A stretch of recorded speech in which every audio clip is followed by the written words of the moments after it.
Haleluya,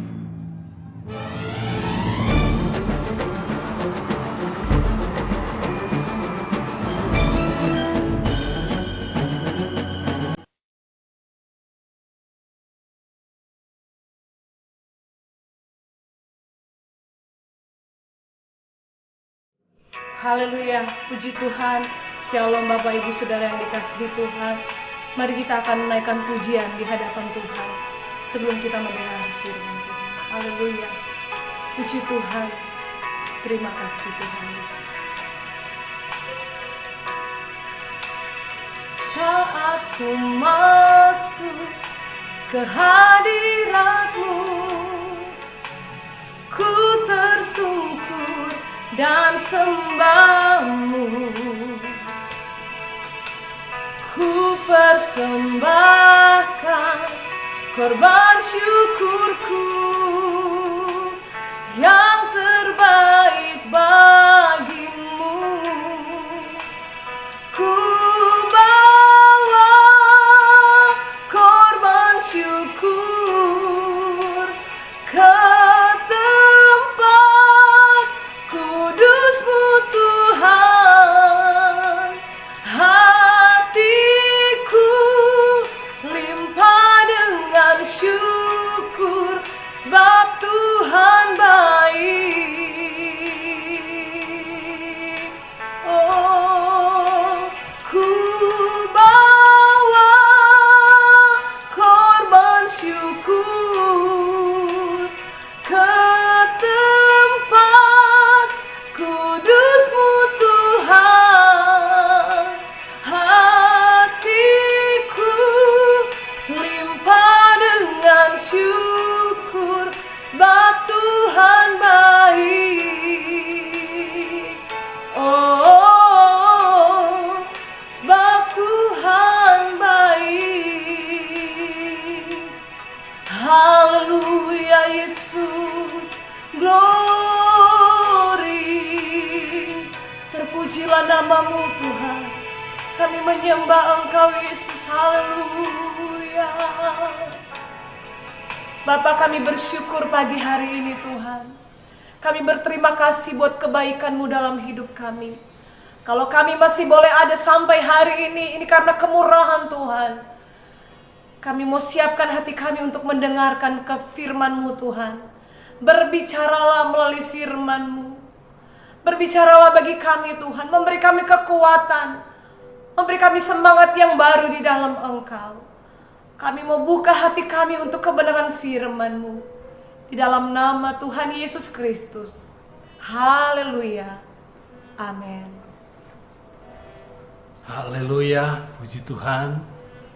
Senang sekali bisa kita berjumpa lagi. Kita berdoa, Tuhan senantiasa memberkati hidup kita. Tiba saatnya kita akan mendengarkan firman Allah. Mari buka hati saudara, supaya firman Allah ini menjadi berkat bagi kita semua.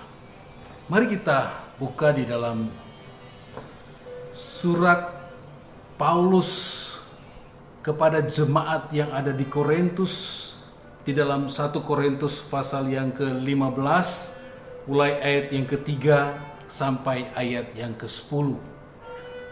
Firman Allah berbunyi demikian. Sebab yang sangat penting telah kusampaikan kepadamu, yaitu apa yang telah kuterima sendiri, ialah bahwa Kristus telah mati karena dosa-dosa kita, sesuai dengan kitab suci, bahwa ia telah dikuburkan dan bahwa ia telah dibangkitkan pada hari yang ketiga sesuai dengan kitab suci, bahwa ia telah menampakkan diri kepada Kefas dan kemudian kepada ke-12 muridnya. Sesudah itu ia menampakkan diri kepada lebih dari 500 saudara sekaligus. Kebanyakan dari mereka masih hidup sampai sekarang, tetapi beberapa di antaranya telah meninggal. Selanjutnya ia menampakkan diri kepada Yakobus, kemudian kepada semua rasul. Dan yang paling akhir dari semuanya, ia menampakkan diri juga kepadaku, sama seperti kepada anak yang lahir sebelum waktunya. Karena aku adalah yang paling hina dari semua rasul, bahkan tidak layak disebut rasul, sebab aku telah menganiaya jemaat Allah.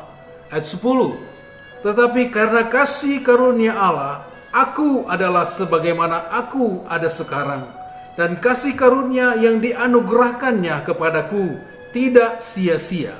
Sebaliknya, aku telah bekerja lebih keras daripada mereka semua, tetapi bukannya aku, melainkan kasih karunia Allah yang menyertai aku. Haleluya, puji Tuhan. Firman Allah pada kesempatan saat ini berbicara tentang kebangkitan Kristus memberikan kasih karunia kepada kita. Nah, saudara-saudara, di dalam surat Paulus kepada jemaat yang ada di Korintus di yang pertama, pada pasal yang ke-15, Paulus di situ menjelaskan tentang kebangkitan. Ada kebangkitan tubuh, ada kebangkitan Kristus. Paulus banyak menjelaskan tentang kebangkitan kepada jemaat yang ada di Korintus. Nah, hal ini karena ada permasalahan yang ada di jemaat Korintus mengenai kebangkitan. Orang-orang yang ada di Korintus masih punya pemikiran tentang filsafat Yunani, bahwa mereka tidak percaya dengan kebangkitan. Memang ada kematian, tetapi mereka tidak percaya dengan adanya kebangkitan. Makanya Paulus di dalam ayat yang ketiga di pasal yang ke-15 sampai ayat yang ke-9, Paulus di situ menjelaskan tentang kebangkitan Kristus. Dan ketika Yesus bangkit, ada saksi-saksi yang melihat bahwa Yesus hidup, membuktikan bahwa Allah yang kita sembah di dalam nama Tuhan Yesus Kristus adalah Allah yang hidup. Sehingga dijelaskan di ayat yang kelima, Yesus menampakkan kepada Kefas atau kepada Petrus, kemudian kepada murid-murid yang lain. Di ayat yang ke-6, Paulus jelaskan bahwa Kristus juga menampakkan diri kepada 500 murid lainnya. Nah, saudara-saudara, ini membuktikan bahwa Allah yang kita sembah adalah Allah yang hidup. Nah, landasan iman kekristenan memberikan pengertian kepada kita bahwa kebangkitan itu adalah benar-benar ada. Karena tanpa kebangkitan, kalau kita lihat 1 Korintus 15 ayat 17, Kristus tidak dibangkitkan. Jika Kristus tidak dibangkitkan, maka sia-sia kepercayaan kamu. Dan kita masih hidup di dalam dosa. Tanpa kebangkitan, semua aktivitas kekristenan kita itu menjadi sia-sia. Baik itu iman dalam pemberitaan Injil, bahkan pengorbanan kita dalam pelayanan menjadi tidak berguna kalau Yesus tidak dibangkitkan. Tetapi saudara-saudara, Yesus bangkit daripada kematian. Di Kisah 1 ayat yang ketiga juga dijelaskan di situ bagaimana Yesus menunjukkan dirinya setelah penderitaannya dan membuktikan dengan berbagai tanda, membuktikan bahwa Yesus itu hidup. Alkitab dengan jelas menjelaskan bahwa kebangkitan Kristus adalah kebenaran. Bapak, Ibu, saudaraku yang dikasihi Tuhan, Paulus ingin membuka wawasan jemaat di Korintus bahwa kebangkitan itu benar-benar ada.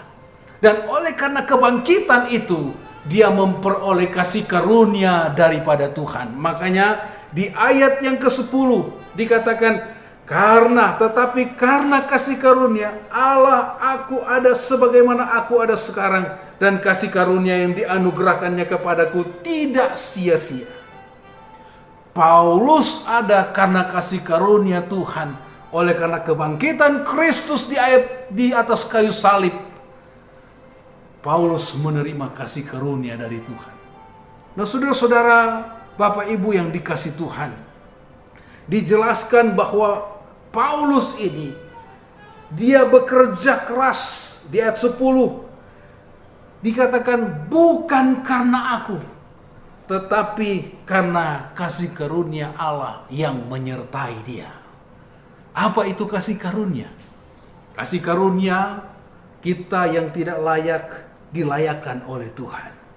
Kita yang berdosa, kita dibenarkan oleh Tuhan. Kasih karunia adalah pemberian Allah kepada manusia, padahal manusia tidak layak, tidak pantas untuk menerimanya. Makanya saudara-saudara, Paulus sangat menghargai kasih karunia Allah. Dia berkata, kalau dia ada sebagaimana ada hanya oleh karena kasih karunia Tuhan. Kita ada karena kasih karunia Tuhan. Saudara bisa melayani Tuhan karena kasih karunia Tuhan. Saudara bisa bekerja karena kasih karunia Tuhan. Itu semua karena kasih karunia. Paulus dia katakan, saya mau menghargai kasih karunia Tuhan. Dia katakan yang dianugerahkan kepada dia. Dia katakan, aku bekerja keras karena dia sangat menghargai kasih karunia daripada Tuhan. Dan saudara-saudara, Bapak Ibu yang dikasih Tuhan, kebangkitan Kristus memberikan kasih karunia kepada kita. Nah, bagaimana respon kita sebagai orang percaya untuk menghargai karya kebangkitan Kristus di dalam kehidupan kita sehari-hari? Sebagaimana Paulus jelaskan bahwa dia bekerja keras bukan karena dia. Dikatakan bukannya aku, melainkan kasih karunia Allah yang menyertai aku. Dia sangat menghargai kasih karunia Tuhan. Dia sangat menghargai tentang karya kebangkitan Kristus di atas kayu salib.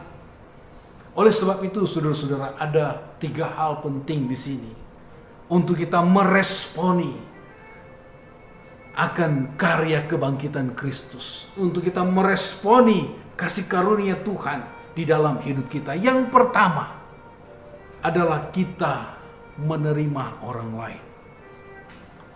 Yesus rela menerima penderitaan di kayu salib, bahkan mati supaya manusia diselamatkan.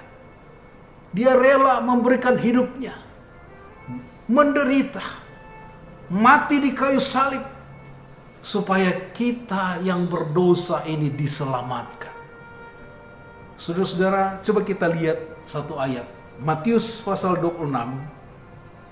Matius 26 ayat yang ke-39. Matius 26 ayat yang ke-39. Firman Allah berbunyi demikian. Maka ia maju sedikit lalu sujud dan berdoa. Katanya, ya Bapakku, jikalau sekiranya mungkin, biarlah cawan ini lalu daripadaku. Tetapi janganlah seperti yang ku kehendaki, melainkan seperti yang Engkau kehendaki. Yesus menerima kehendak Bapa di sorga, yaitu dia harus ke salib. Dia harus menderita. Dia katakan, bukan kehendakku, tetapi melainkan kehendakmu ya Bapa di sorga. Di Getsemani, di Taman Getsemani dia berdoa. Dia berkata, biarlah kehendak Tuhan yang jadi. Dia menerima apa yang Bapa tugaskan kepada dia. Saudara-saudara, kita ini manusia berdosa. Kita diterima oleh Tuhan. Kita sebenarnya tidak layak, tetapi Tuhan melayakkan kita. Kita sebenarnya tidak sempurna, tetapi Tuhan menerima kita apa adanya. Saudara-saudara, kita harus menerima juga orang lain ketika kita diterima oleh Tuhan. Yesus terima kita apa adanya.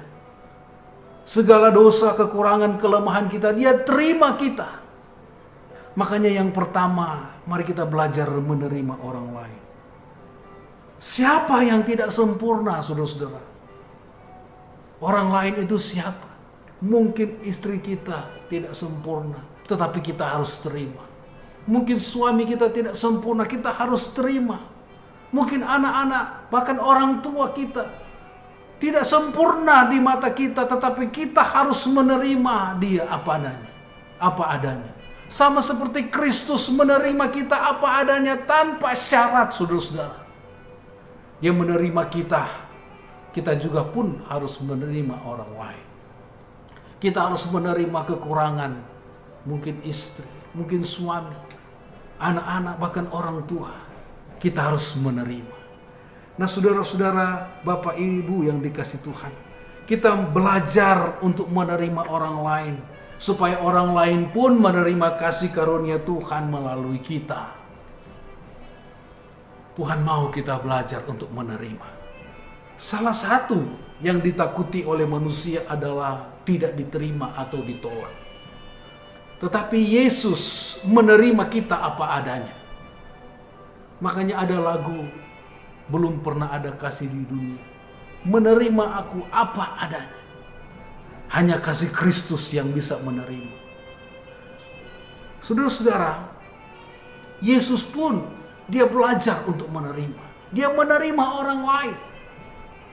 Saudara tahu peristiwa tentang Sakeus. Bagaimana Sakeus ini, dia seorang pemungut cukai. Dia seorang yang jahat sebenarnya. Tetapi Yesus menerima dia apa adanya. Yesus menerima. Coba kita lihat di dalam Lukas pasal yang ke-19 ayat yang ke-9, Lukas 19 ayat yang ke-5. Lukas 19 ayat yang ke-5 sampai ayat yang ke-10 dikatakan begini. Ketika Yesus sampai ke tempat itu, ia melihat ke atas dan berkata, "Sakeus, segeralah turun, sebab hari ini aku harus menumpang di rumahmu." Lalu Sakeus segera turun dan menerima Yesus dengan sukacita. Tetapi semua orang yang melihat hal itu bersungut-sungut, katanya, "Ia menumpang di rumah orang berdosa." Tetapi Sakeus berdiri dan berkata kepada Tuhan, "Tuhan, setengah dari milikku akan kuberikan kepada orang miskin. Dan sekiranya ada sesuatu yang kuperas dari seorang, akan kukembalikan 4 kali lipat."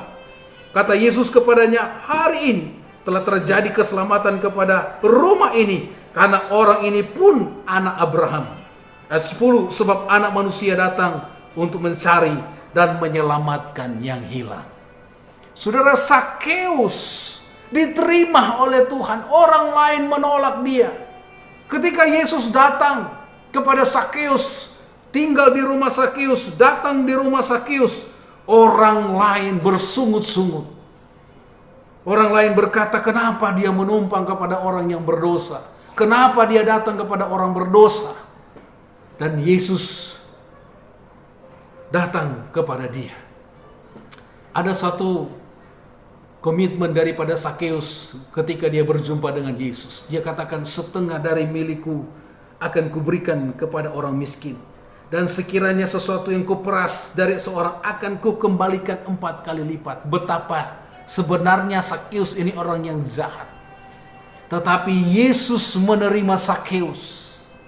Makanya Yesus statementnya di ayat yang ke-9 dikatakan, hari ini telah terjadi keselamatan di rumah ini, karena orang ini pun anak Abraham. Saudara, Yesus menerima Sakeus apa adanya.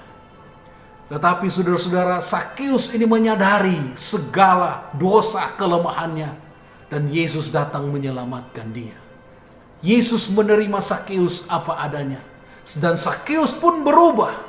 Kita pun harus belajar menerima orang, saudara-saudara. Kita pun harus belajar menerima. Mungkin saudara berkata, dia begitu jahat, dia tidak baik kepada saya. Tetapi mari kita belajar untuk menerima. Kita diterima oleh Yesus, kita juga harus menerima orang lain dengan sukacita. Kita terima sorga, orang lain pun harus terima sorga, karena mereka punya hak. Sama seperti Yesus katakan, ia pun anak Abraham.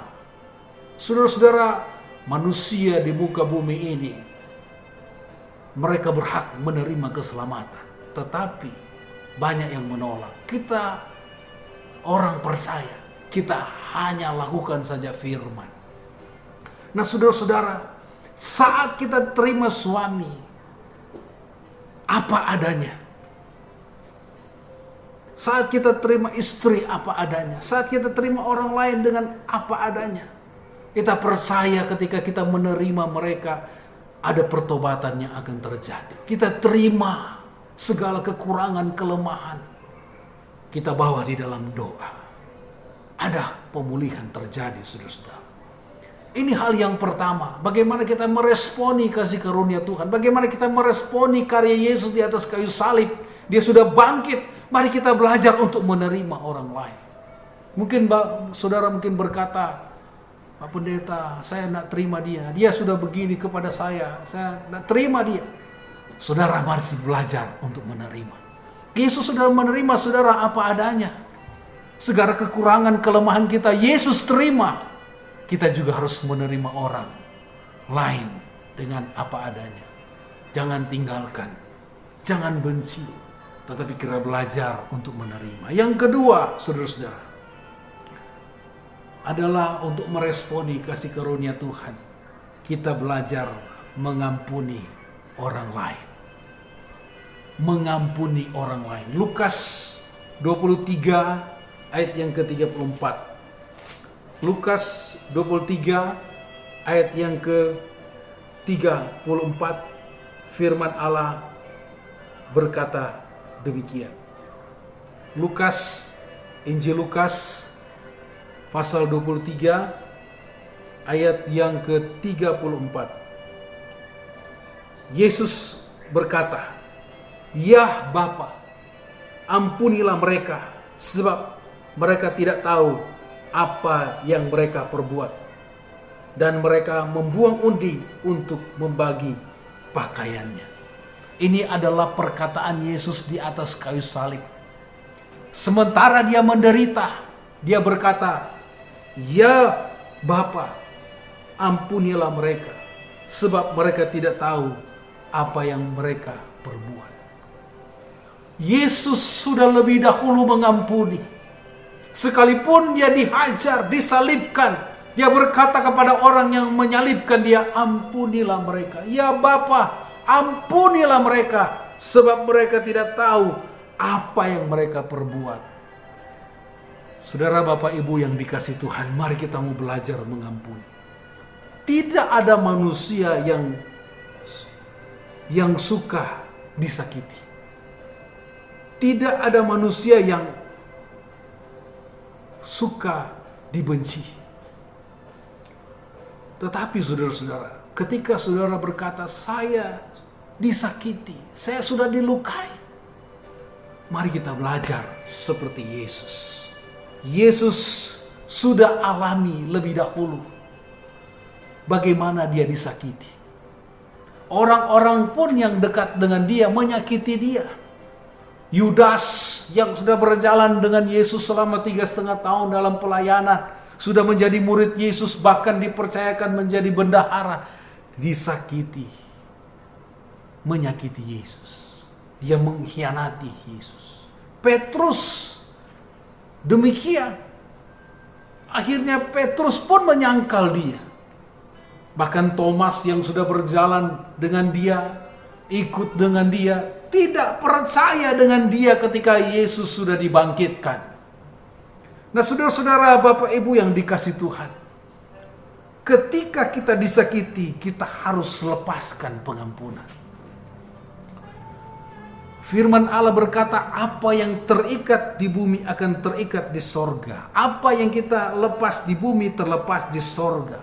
Kalau saudara masih mengikat, sakit hati, tidak mau mengampuni, saudara juga tidak akan melepaskan. Saudara ada di dalam keterikatan itu. Dan itu firman Allah katakan, kita harus lepaskan ikatan itu. Kita harus melepaskan pengampunan. Mungkin saudara berkata, "Tuhan, ini sudah begitu berat, dia membenci saya, menyakiti saya." Mari kita belajar untuk mengampuni. Yesus sudah lebih dahulu mengampuni. Kita harus melihat semuanya berkaca kepada firman Allah. Nah, saudara-saudara, Bapak Ibu yang dikasihi Tuhan, Sama seperti Yesus sudah mengampuni, mari kita juga belajar untuk mengampuni. Salib adalah tempat pertukaran. Kita yang harusnya dihukum, Yesus ganti. Kita yang harusnya kena kutuk, Yesus ganti. Saudara-saudara, jangan sampai kita masih menyimpan kebencian yang akhirnya membuat kita jauh dari Tuhan, jauh dari sesama. Mari kita belajar untuk mengampuni. Yesus ketika dia bangkit, dia berjumpa dengan murid-muridnya, dia cari murid-muridnya, dia cari Petrus. Kemudian dia katakan kepada Petrus, "Petrus, apakah engkau mengasihi aku?" Petrus katakan di Yohanes pasal 21 ayat yang kelima, "Aku mengasihi engkau." Coba kita lihat Yohanes 21 ayat yang kelima. Yohanes 21 ayat yang kelima, kata Yesus kepada mereka. Yohanes 21 ayat yang ke-15. Sesudah sarapan, Yesus berkata kepada Simon Petrus, "Simon, anak Yohanes, apakah engkau mengasihi aku lebih daripada mereka ini?" Jawab Petrus kepadanya, "Benar Tuhan, engkau tahu bahwa aku mengasihi engkau." Kata Yesus kepadanya, "Gembalakanlah domba-dombaku." Ada 3 kali Yesus berkata kepada Simon tentang mengasihi. Nanti kita akan bahas tentang kata mengasihi itu, saudara. Tetapi di sini saya mau tekankan bagaimana Yesus datang. Dia ingin memulihkan Simon. Dia katakan, "Apakah engkau mengasihi aku? Gembalakanlah domba-dombaku." Simon diberi kepercayaan kembali. Yesus mengampuni dia, saudara. Bapak, Ibu, saudaraku yang dikasih Tuhan, Petrus diberi kepercayaan lagi. Saat kita mengampuni, maka terjadilah pemulihan. Pemulihan akan terjadi kalau tidak ada pengampunan. Belajarlah kita mengampuni. Saudara mau dipulihkan dalam keluarga, saudara mau dipulihkan dalam hubungan dengan sesama, mari kita belajar untuk mengampuni. Mungkin saudara berkata, "Waduh, ini sudah sakit sekali, dia sudah nyakiti saya." Tapi kita belajar untuk mengampuni. Belajar mengampuni. Yang ketiga, kita lihat tentang respon kita untuk menghargai kasih karunia, menghargai kuasa kebangkitan itu adalah kita mulai belajar mengasihi orang lain. Belajar mengasihi orang lain. Di dalam Injil Matius 22 ayat 37 sampai ayat yang ke-40 itu berbicara tentang bagaimana kita mengasihi Tuhan dan bagaimana kita mengasihi sesama. Itu adalah hukum yang terutama, yang paling utama. Kita mengasihi. Karena kekristenan adalah identik dengan kasih. Kasih itu harus ada di dalam hidup kita. Saudara-saudara, waktu Tuhan semakin dekat hari-hari ini. Mari kita belajar untuk mengasihi. Kita belajar untuk mengasihi orang lain. Nah, dengan apa kita mengasihi? Ada 3 hal dengan kita mengasihi. Pertama, kita mendoakan mereka. Kita doakan orang-orang yang kita kasih. Mungkin itu suami saudara, istri saudara, orang tua saudara, kakak saudara, adik saudara. Salah satu wujud kita mengasihi mereka adalah kita doakan mereka. Mungkin mereka jauh dari hadapan Tuhan. Mungkin mereka jauh dari Tuhan. Tetapi dengan doa kita belajar supaya mereka kita kasih. Dengan doa kita sebut mereka satu persatu. Kita doakan mereka. Itu adalah wujud kita mengasihi. Kemudian apa? Yang kedua, kita membangun hubungan yang baik. Membangun hubungan yang baik ini adalah memberi perhatian. Kita belajar untuk memberi perhatian kepada orang lain. Kita belajar membangun hubungan yang baik dengan sesama. Mungkin dengan teman kita, teman di kantor, teman di pekerjaan, teman di lingkungan, dimanapun kita berada, mari kita membangun hubungan yang baik dengan memberi perhatian. Saudara-saudara, manusia itu ingin diperhatikan.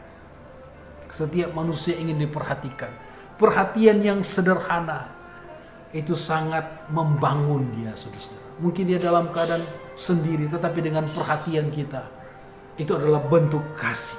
Kemudian yang ketiga, wujud kasih, mari kita belajar untuk melayani. Yesus lebih dahulu melayani kita, mari kita belajar untuk melayani orang lain. Karena Yesus katakan ia datang bukan untuk dilayani, tapi untuk melayani.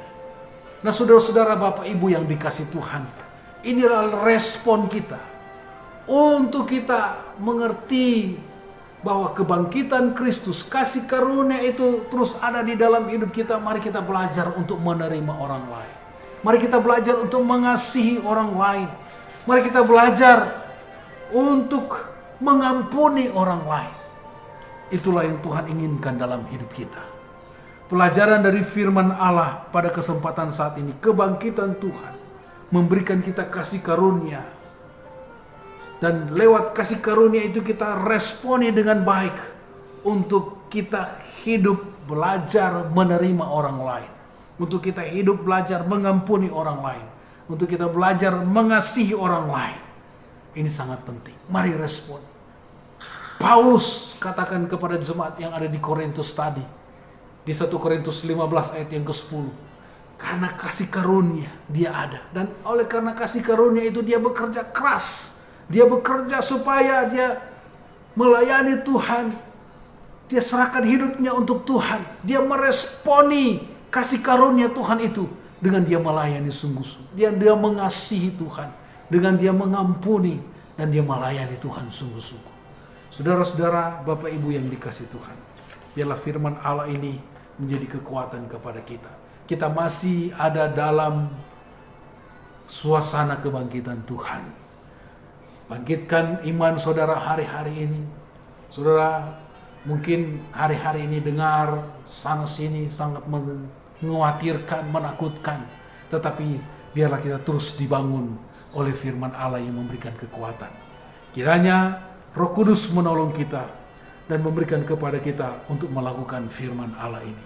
Mari kita belajar untuk menerima orang lain. Mari kita belajar untuk mengampuni. Kita belajar untuk mengasihi. Tuhan Yesus memberkati kita. Haleluya. Mari kita akan masuk di dalam doa. Bapa, di dalam nama Tuhan Yesus, kami bersyukur kami sudah mendengarkan firman Allah. Tuhan memberkati seluruh jemaat Tuhan, berkati mereka hari-hari ini. Tuhan tolong mereka supaya tetap kuat di dalam Tuhan. Firman Allah mengajarkan kami tentang bagaimana kami meresponi kebangkitan Kristus, bagaimana kami meresponi kasih karunia Tuhan di dalam hidup kami, yaitu dengan kami belajar untuk mengampuni, dengan kami belajar untuk mengasihi orang lain. Kami belajar untuk kami mau supaya hidup untuk dalam pengampunan. Tuhan tolong kami. Tuhan tolong memberkati kami Tuhan. Berkati seluruh jemaat Tuhan GPDI Betania. Tuhan memberkati mereka dalam segala usaha pekerjaan. Tuhan memberkati juga bangsa Indonesia. Tuhan pulihkan hari-hari ini. Tuhan memberkati juga Jawa Timur, Sidoarjo, Surabaya. Tuhan tolong dalam penanganan COVID-19. Mari Engkau sendiri yang akan bekerja di dalamnya. Tuhan tolong pemerintah kami yang sudah bekerja keras. Tuhan tolong juga para medis yang terus bekerja keras. Supaya Indonesia ini disembuhkan. Masyarakat disembuhkan, ditolong oleh Tuhan. Ini doa kami kepadamu ya Tuhan. Kami bersyukur jemaat Tuhan diberkati oleh Tuhan. Hamba berdoa dalam segala hal. Kami percaya jemaat Tuhan GPDI Betania ada di dalam tangan Tuhan. Mari kita angkat tangan kita kepada Tuhan. Kita akan menerima berkat dari Tuhan. Bapak, Ibu, Saudaraku yang dikasih Tuhan, terimalah berkat daripada Allah Bapa, cinta kasih daripada anaknya yang tunggal, persekutuan penghiburan daripada Allah Roh Kudus, senantiasa menyertai kita sampai selama-lamanya. Mari terima berkat Tuhan, mengucap syukur dalam nama Tuhan Yesus Kristus kami sudah berdoa. Haleluya. Amin. Tuhan Yesus memberkati kita semua.